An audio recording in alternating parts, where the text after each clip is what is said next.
If you're new here, take a moment, subscribe, leave a comment below. This story deserves to be heard. Some sentences are measured in years. This one was measured in lifetimes. The question that haunts this story isn't whether justice was served. It's whether justice was ever present. A boy walks into a courtroom. He is 18 years old. He walks out with no future. Not 5 years. Not 20, life. Without the possibility of parole. In Louisiana, at 18, the Angola Prison sits quietly on 18,000 acres of land. It was once a slave plantation.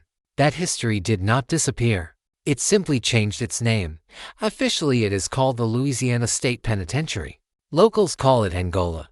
Inmates call it something else entirely. Something spoken only in whispers. Every year, people enter Angola and statistically, most never leave. Not walking, not free.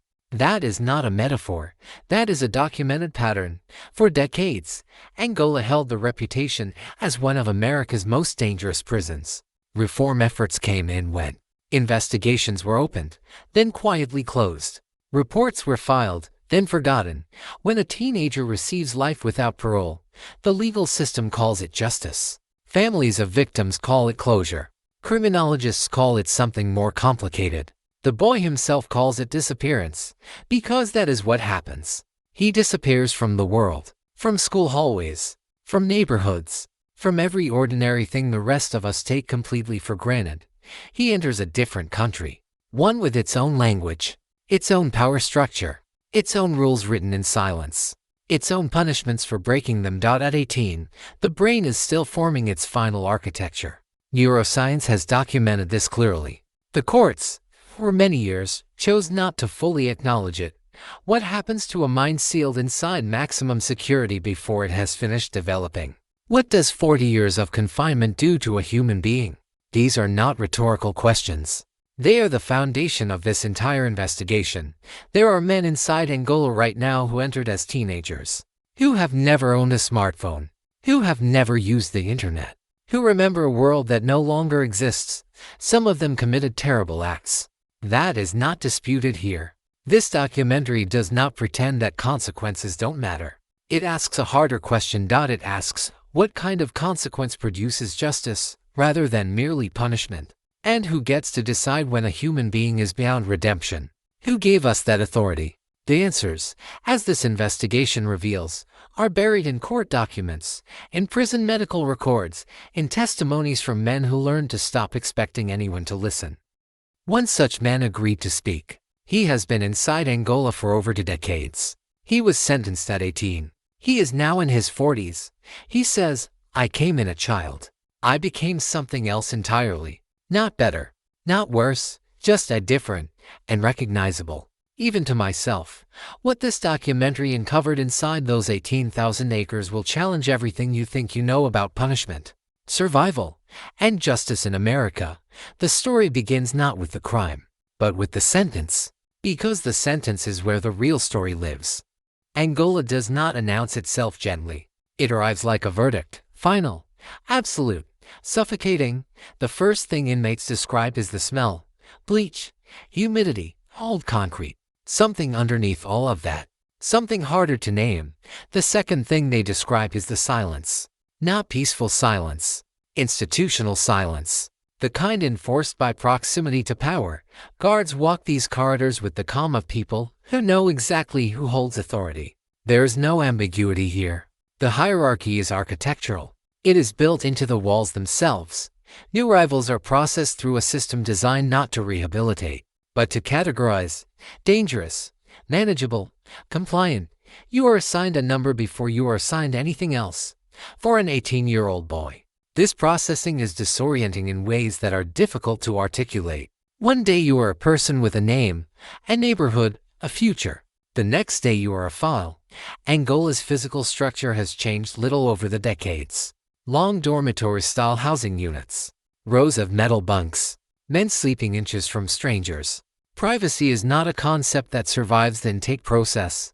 Former inmates have described the dormitory system as one of Angola's most psychologically corrosive features. You are never truly alone, but you are always profoundly lonely. Those two conditions coexist permanently.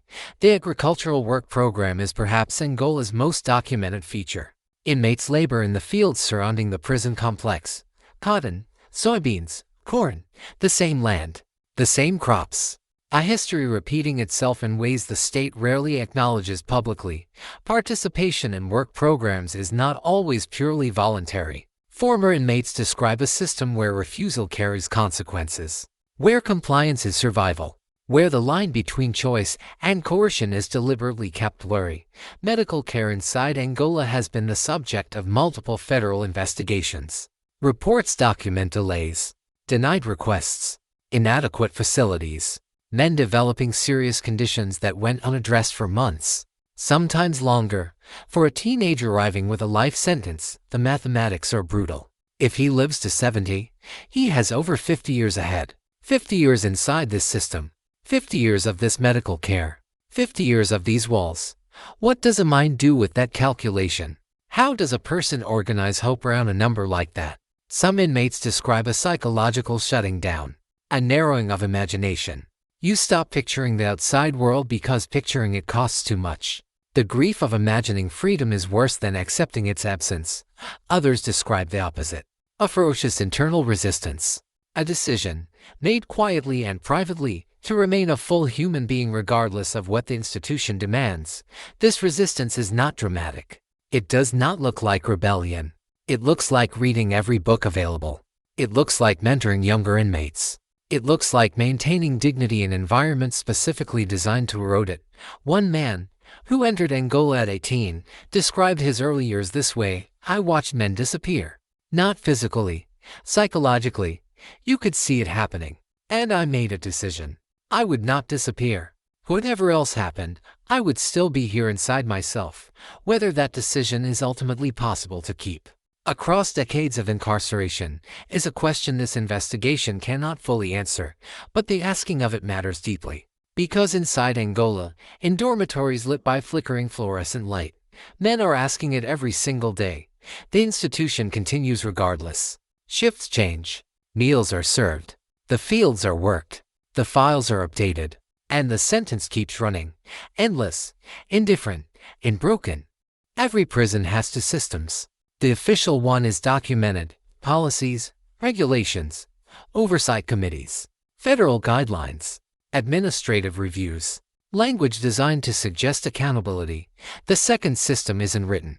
It lives in hallways, in meal line hierarchies, in who gets assigned to which work detail, in who receives medical attention promptly, and who waits. Former Angola inmates describe this second system with remarkable consistency. The details differ person to person, but the architecture remains identical. Power concentrated, vulnerability exploited, silence enforced through consequence. For a teenager arriving with a life sentence, navigating both systems simultaneously is an immediate survival requirement. Not theoretical, not gradual, immediate. From the very first day, there are no orientation guides for the unwritten system. You learn it by watching, by making mistakes, by understanding, sometimes painfully, where the invisible boundaries are drawn. Correctional staff at Angola have ranged across a wide spectrum. Some former inmates describe officers who treated them with basic human decency, who enforced rules without cruelty, who acknowledged the humanity still present behind the prison number. Others describe something very different. A culture in certain units where authority was exercised not to maintain order but to remind inmates of their absolute powerlessness. Formal complaints filed by inmates face a structurally complicated journey. They are reviewed, often, by the same institution being complained about. External oversight exists on paper. Its practical reach has been repeatedly questioned by reform advocates and federal investigators alike. In 2002, a federal court found conditions at Angola had violated constitutional standards in specific documented areas. Reforms were ordered. Some were implemented. Some were documented as implemented without fully materializing in practice. The gap between policy and reality is a recurring theme in Angola's long institutional history. For the men living inside that gap, abstract legal language means something very concrete. It means the difference between a grievance being heard and a grievance disappearing entirely. One former inmate described filing a formal complaint about a medical issue. He waited for months for a response. The response, when it arrived, stated his concern had been reviewed and found to be without merit. He had never spoken to anyone conducting that review. No interview. No examination. A form letter. Nothing more. This is not presented here as a universal experience. Angola has housed thousands of inmates across many decades. Experiences varied, but patterns, when they repeat across multiple independent testimonies, become something more than coincidence. They become evidence of structure. The parole system, for those serving life without parole sentences, is almost a crueler institution than the prison itself. Because it does not exist for them. There is no parole board meeting to prepare for, no milestone to work toward, no incentive structure built around eventual release. What replaces it, psychologically, is a question each man must answer entirely for himself. Some find religion. Angola's prison ministry program is one of the most documented in America. The seminary inside Angola's walls has graduated hundreds of inmate ministers. Faith, for many, becomes the only available horizon. Others find purpose in education, in legal study. Men who arrived barely literate, leaving decades later with a profound understanding of constitutional law. Not because it freed them, but because understanding the system that confined them felt like the only form of power remaining. And some men find nothing. That is the truth this documentary cannot avoid.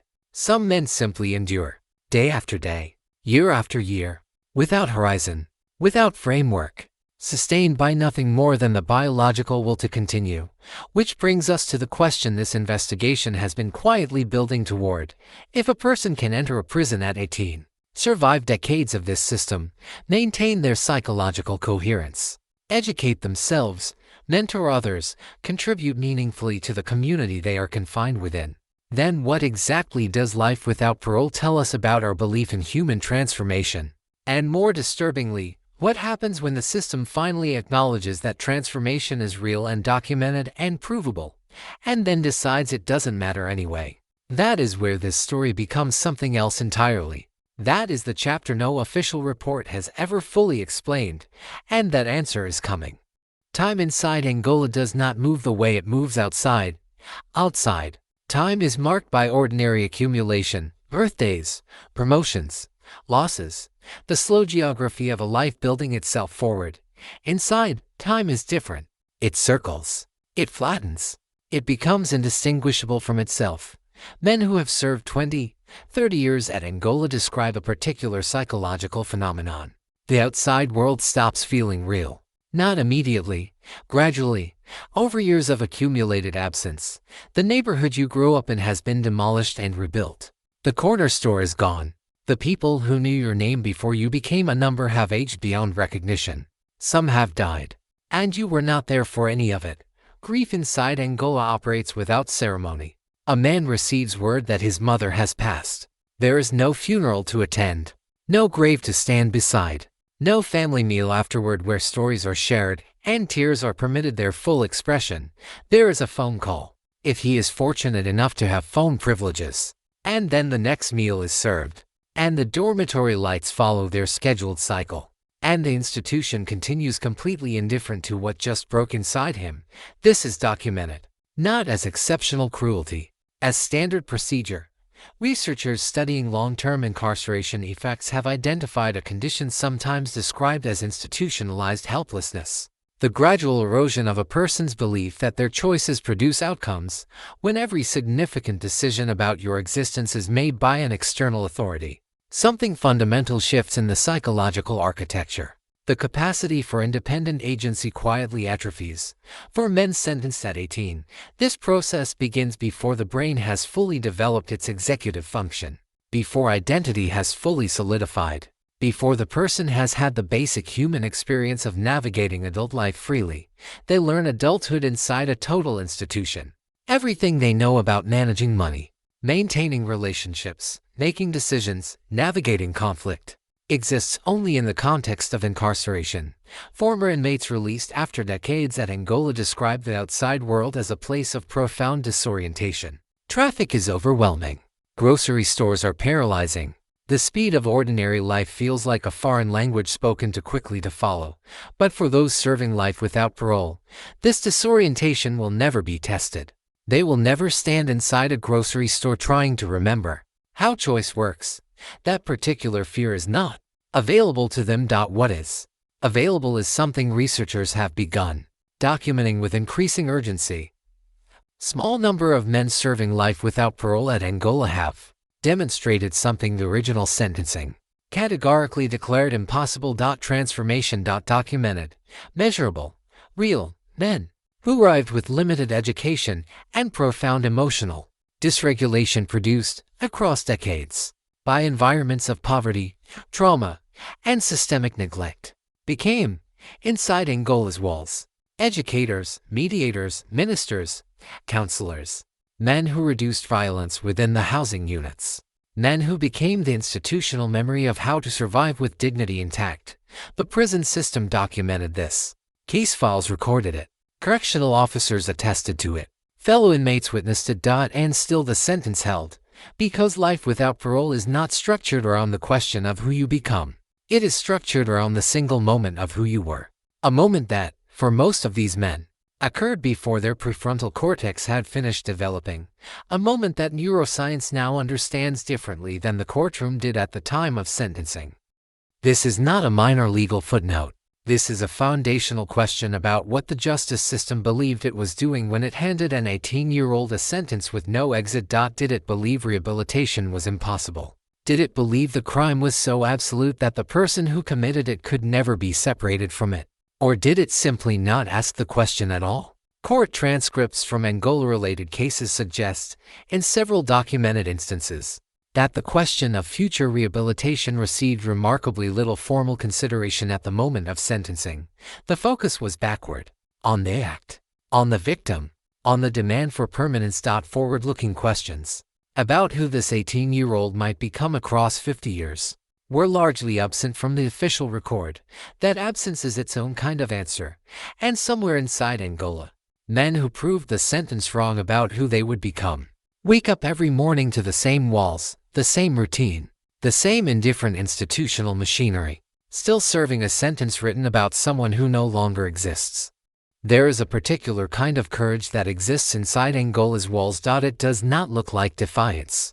It does not announce itself loudly. It arrives quietly, in legal pads filled with handwriting, in carefully worded petitions, in the decision, made repeatedly, to believe the system might eventually listen. Some men serving life without parole at Angola made that decision. They picked up law books the way other men pick up weapons. Not out of naivety, out of the only available strategy. Self-taught legal knowledge inside American prisons has a long and documented history. Men who arrived functionally illiterate became sophisticated legal researchers across years of focused study. The law library became something more than a room. It became the one space where the sentence felt theoretically negotiable, where the word impossible had not yet been permanently carved. The deals take years, sometimes decades. Each filing requires precision. A single procedural error can close a legal avenue permanently. There are no second chances for technical mistakes. The margin for error is essentially 0. And yet men kept filing, year after year, rejection after rejection. Because the alternative was to accept a finality they refused to internalize. Outside Angola's walls, a parallel movement was building, slowly, imperfectly, but building nonetheless. Legal advocacy organizations began examining juvenile life without parole sentences with increasing urgency through the early 2000s. The scientific evidence about adolescent brain development was becoming impossible to dismiss. In 2005, the United States Supreme Court ruled in Roper v. Simmons that executing individuals for crimes committed as minors was unconstitutional. The death penalty, removed, for juvenile offenders. It was a seismic legal moment. It did not free anyone at Angola, but it shifted something in the architecture of possibility. If the court acknowledged that juvenile culpability was meaningfully different, then a larger question had been placed on the table. One that would take years to fully arrive in courtrooms. In 2010, Graham v. Florida followed. The Supreme Court ruled that life without parole for non-homicide juvenile offenses was unconstitutional. In 2012, Miller v. Alabama went further still. Mandatory life without parole sentences for juvenile homicide offenders were ruled unconstitutional. Courts were now required to consider individuals' circumstances, maturity, background, capacity for change, for men at Angola who had been sentenced as teenagers. These rulings arrived like distant light from a source that might already be dead by the time the light reached them. Hope. But complicated hope. Legal possibility. But possibility wrapped in uncertainty. In procedural complexity. In questions about retroactivity. About which sentences qualified. About which courts would comply. About how long compliance would take. The legal system moves at a speed incompatible with human urgency. A ruling handed down in Washington takes years to translate into an actual hearing for an actual man inside an actual cell. Meanwhile, the institution continues. The meals are served. The count is taken. The fluorescent lights follow their cycle. The sentence keeps running. Families of inmates navigating this period describe a particular exhaustion. The exhaustion of hope repeatedly deferred. Mothers who had been visiting Angola for 20 years drove the same roads, cleared the same security checkpoints, sat across the same visitation tables, and tried to explain to their sons why the ruling that seemed to change everything had not yet changed anything. Not yet. Maybe soon. Keep filing. Keep hoping. We are still here. Attorneys working these cases describe the emotional complexity of managing client expectations inside a system that moves on institutional time while human lives run on biological time. A man who was 18 at sentencing is now 40, now 45. The years of potential freedom, if freedom ever came, were quietly accumulating their own losses. Even release, at this point, would arrive into an old age that the sentence had already partially consumed. Justice delayed, in cases like these, does not simply mean justice waiting. It means justice arriving into a life already substantially spent. One advocate who worked multiple Angola cases described reviewing the file of a man who had spent 31 years inside. He had completed every available program, maintained a clean disciplinary record for over 2 decades, earned a seminary degree, mentored over 40 younger inmates, been formally commended by correctional staff on multiple occasions. His original crime had been committed at the age of 17. The advocate sat with that file for a long time. Then she picked up the phone and started making calls, because some stories, once you have fully seen them, do not allow you the comfortable option of looking away. And that is precisely where this investigation is about to take us. Every investigation arrives at a moment of reckoning, not resolution necessarily. Not the clean conclusion that television promises and reality rarely delivers, but a moment where the evidence, laid carefully end to end, forces a question that can no longer be politely deferred. That moment is here. The men who entered Angola at 18 and survived decades inside its walls did not simply endure. Some of them built something. Inside conditions specifically designed to prevent building anything at all. They built knowledge. They built faith. They built the capacity to hold other broken people steady during their worst moments. They became, in documented and measurable ways, different human beings than the ones who entered. The justice system's response to that transformation has been, in many cases, administrative silence, not cruelty. Necessarily, silence. Particular institutional silence that occurs when a system has no framework for processing information. It was not designed to receive. Life without parole was designed as a permanent answer. Transformation asks a permanent question. These two things do not coexist comfortably inside the same legal architecture. The Supreme Court rulings of 2010 and 2012 cracked that architecture. They did not demolish it. They introduced light through a very narrow opening.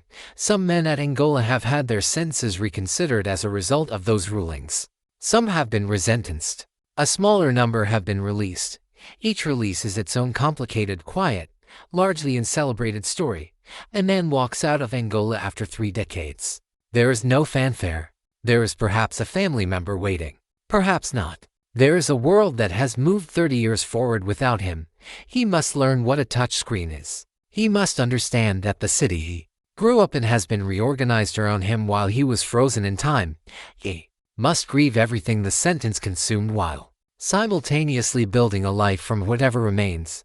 The recidivism data for individuals released after very long sentences is complicated and contested. Some studies suggest that older individuals released after decades of incarceration reoffend at significantly lower rates than the general prison population. This data does not receive the same attention as data supporting incarceration. It exists, It is credible. It sits in academic journals that policy rarely reads quickly enough for those who remain inside. The rulings brought something perhaps more psychologically complex than hope. They brought the awareness that freedom was theoretically possible for some, and the daily reality that for others, the legal pathway remained procedurally closed. To watch men beside you receive sentencing hearings while your own petition remains unanswered is its own particular weight. Former inmates describe this period inside Angola as one of profound psychological turbulence. Hope and despair occupying the same dormitory, the same meal line, the same fluorescent lit hours. The question of who deserves a second look has never been answered consistently by the American justice system. It has been answered case by case, attorney by attorney, judge by judge, in a process that is as dependent on access to legal resources as it is on the merits of the case itself. Men with skilled advocates fared differently than men without them. This is documented. This is a structural reality of the American legal system that extends far beyond Angola. But at Angola, where so many men arrived already disadvantaged by poverty and inadequate representation, the gap between those with legal support and those without it became, over decades, a gap measured in years of freedom. Some men are still inside, right now. As this documentary concludes, they are not abstractions. They are not case numbers or policy arguments or data points in an academic study. They are men who wake up every morning inside the same institution they entered as teenagers, who have watched the world change around them through the narrow evidence of letters, occasional visits, and the slow accumulation of second-hand information, who have built inner lives of remarkable depth and complexity inside conditions that discouraged exactly that. Who have asked repeatedly, through legal filings and formal grievances and quiet daily endurance, to be seen as who they became, not absolved of who they were. Seen as who they became, that distinction matters. It is not a small one. It is, in many ways, the entire question. What does a society believe about human beings? Does it believe that a person is permanently and irrevocably defined by their worst moment? Or does it believe that human beings are capable of genuine transformation? And if it believes in transformation, what does it do with the evidence when transformation actually occurs? These are not comfortable questions. They do not have clean answers. They live in the complicated space between justice and mercy, between accountability and redemption, between what we owe victims and what we owe to the possibility of human change. Angola still stands. 18,000 acres. The same flat Louisiana landscape. The same guard towers. The same institutional silence broken only by the count, the meal call, the fluorescent hum of a system that continues regardless of the questions being asked about it. And somewhere inside, men who have spent more years incarcerated than they spent free continue to wake up, continue to endure, continue to ask to be seen. Whether we are willing to look is the question this investigation leaves with you. If this documentary made you think differently, share it with someone who needs to see it. Every view, every comment, every conversation it starts is how these stories survive outside these walls. We will continue investigating the stories that institutions would prefer remain silent. Stay with us for the next one.